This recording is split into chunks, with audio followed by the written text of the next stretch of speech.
دوستو، آپ لوگوں نے اسلام کے آخری پیغمبر حضرت محمد صلی اللہ علیہ وسلم کے بایوگرافی کو پڑھا ہے یا پھر سنا ہے؟ تو آپ لوگ یہ بات بڑی اچھی طرح سے جانتے ہوں گے کہ پیغمبر حضرت محمد صلی اللہ علیہ وسلم دنیاوی طور پر پیشے سے ایک تاجر ہوا کرتے تھے،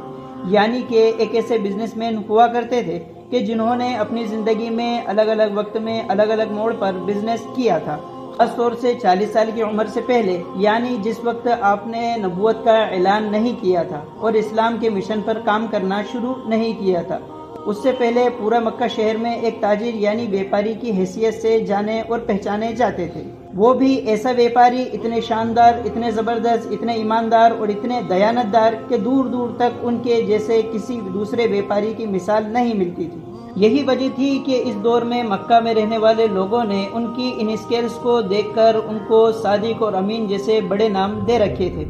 ایون ایسے ماحول اور ایسے دور میں کہ جب کسی انسان پر مال و دولت کو لے کر بھروسہ کرنا مشکل ہی نہیں، ناممکن کام ہوا کرتا تھا، تو مکہ کے سبھی لوگ پیغمبر حضرت محمد صلی اللہ علیہ وسلم کے پاس اپنی امانتیں رکھ کر جایا کرتے تھے، کیونکہ ان کو بھروسہ تھا کہ مکہ کا کوئی بھی انسان ان کو دھوکہ دے سکتا ہے اور ان کے ساتھ چیٹ کر سکتا ہے، سوائے اس انسان کے۔ ایون آخری پیغمبر حضرت محمد صلی اللہ علیہ وسلم کا جو پہلا نکاح ہوا تھا،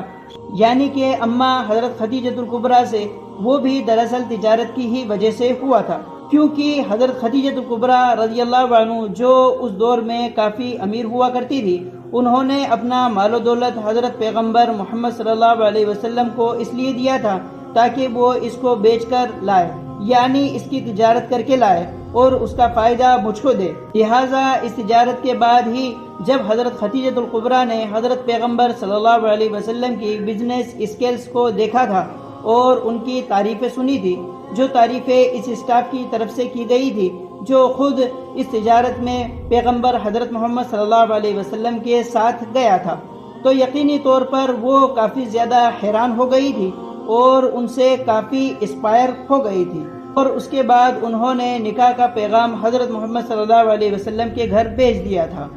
مگر دوستو، یہ ساری وہ باتیں ہیں کہ جو حضرت محمد صلی اللہ علیہ وسلم کی بیپارک یعنی کہ تجارتی زندگی سے جڑی ہوئی ہے، لیکن آج کی اس ویڈیو میں آپ لوگوں کو وہ چیزیں دکھانے والا ہوں جو یقینی طور پر وہ چیز آپ کو حد سے زیادہ حیران کر دے گی۔ اسکرین پر اس وقت آپ لوگ یہ تصویر دیکھ رہے ہیں، یہ تصویر دراصل کسی اتہاسک عمارت یا کسی اتہاسک عمارت کے کھنڈر کی نہیں ہے، بلکہ یہ تو ایک ایسی مارکیٹ یعنی ایک ایسے بازار کی ہے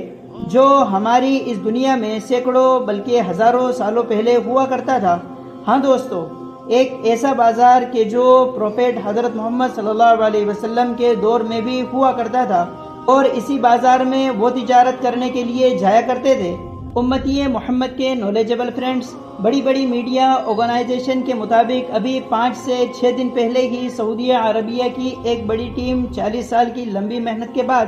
آخرکار اس بازار کو ڈھونڈنے میں کامیاب ہو چکی ہے۔ اس بازار کا نام سوق حباشہ بتایا جا رہا ہے۔ سوق حباشہ جو کہ سعودی عربیہ کی وادی قنونہ میں موجود ہے، اور ایکسپرٹس کی طرف سے یہ بات بھی کلیئر ہو چکی ہے کہ حضرت محمد صلی اللہ علیہ وسلم 40 سال کی عمر سے پہلے اکثر جس بازار میں تجارت کرنے کے لیے جایا کرتے تھے، وہ بازار دراصل کوئی اور نہیں بلکہ یہی تھا۔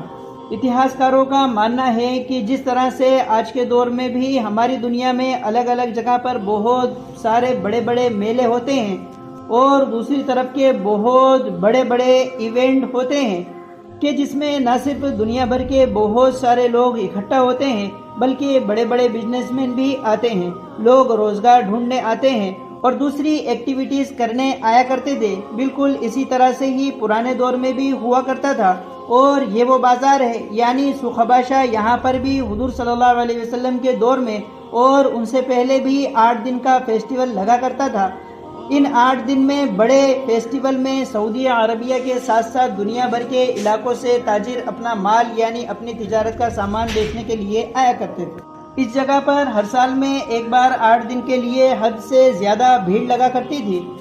جہاں پر بولیاں لگائی جاتی تھی، اونچی اونچی آوازیں لگائی جاتی تھی اور آوازیں لگا کر اپنا اپنا مال بیچا جاتا تھا۔ خود پیغمبر محمد صلی اللہ علیہ وسلم بھی اپنے دور میں جب تجارت کیا کرتے تھے تب اس سخباشا نام کے بازار میں تجارت کرنے کے لیے پہنچتے تھے۔ فی الحال دوستو، اب اگر بات کریں اس کی ڈسکوری کے بارے میں، آپ کو بتا دوں کہ ایکسپرٹس کی ٹیم کی ڈسکوری کے لیے بڑے لمبے وقت سے کام کر رہی تھی، اور یہ لمبا وقت لگ بھگ 40 سال کے قریب بتایا جا رہا ہے۔ مگر کیونکہ ان کے لیے مشکل یہ تھا کہ وہ نہ صرف اس بازار کو ڈھونڈے بلکہ اس کے ساتھ ساتھ اس سے جڑی ہر چیز کی تلاشی لے، یعنی کہاں پر کیا ہوا کرتا تھا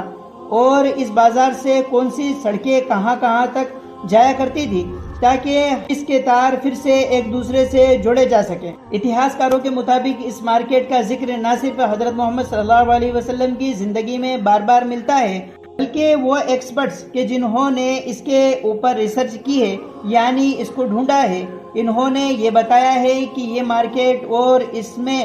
جو فیسٹیول لگا کرتا تھا 8 دن کا ہر سال، وہ دراصل 1997 ہجری تک باقی رہا۔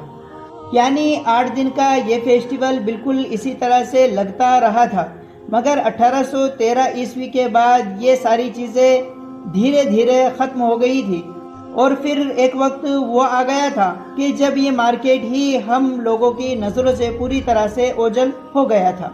فی الحال اب لمبی محنت کے بعد ایک بار پھر سے اس کو سینکڑوں سالوں کے بعد ڈھونڈ لیا گیا ہے، اور یہ سعودیہ عربیہ کے لیے ایک بڑی کامیابی ہے۔ دوستو، آج کی اپنی اس ویڈیو کو ہم یہیں پر ختم کرتے ہیں۔ ویڈیو پسند آنے پر نہ صرف ویڈیو کو لائک کریں بلکہ دوستوں کے ساتھ شیئر کریں۔ چینل پر نئے ہیں تو سبسکرائب ضرور کریں۔